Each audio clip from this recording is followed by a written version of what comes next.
Alors, qu'est-ce que vous gardez de bien pour le Togo et les Togolais? Qu'est-ce que je garde de bien de positif? De positif. Mais je crois que ce que je retire de plus positif, c'est la force, le courage, le talent de tous les Togolais, les Togolaises qui continuent à supporter, de vivre au Togo malgré les conditions difficiles, malgré l'absence ou en tout cas les freins, les limites de la liberté d'expression, malgré le manque de soutien des acteurs culturels. Je trouve que les Togolais font preuve de beaucoup de force à supporter difficilement, mais à supporter quand même toutes les affres de la politique togolaise malheureusement.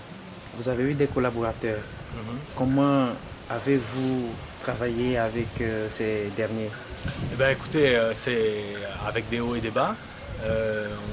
On essaye de faire pour le mieux, c'est-à-dire d'accompagner les initiatives, de former les interlocuteurs, de leur donner la chance peut-être de s'ouvrir sur le monde, s'ils n'ont pas la possibilité de sortir du pays, peut-être en étant à nos côtés, avec les volontaires, les stagiaires, les artistes qui viennent d'autres horizons.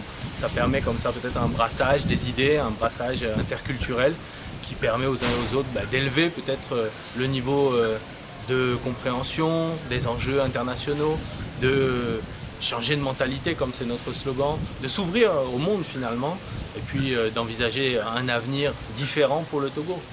Qu'est-ce qui vous a poussé à soutenir la culture togolaise? Je crois que la démarche au départ, elle était surtout de s'adresser au monde associatif, notamment aux leaders associatifs, pour renforcer leurs convictions, renforcer leurs idées.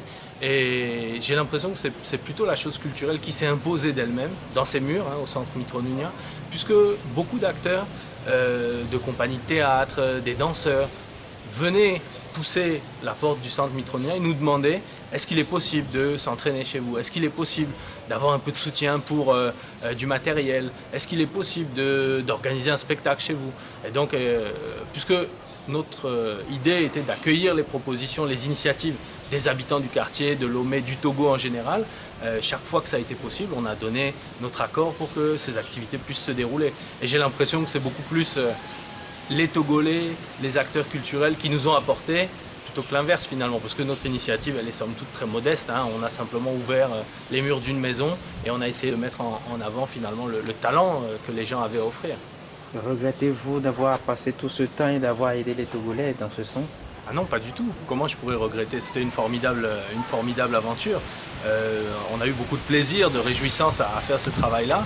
Et je crois que d'une manière ou d'une autre, ce travail va continuer. Si le centre aujourd'hui est fermé, l'association s'est vue retirer son récépissé, les murs restent là.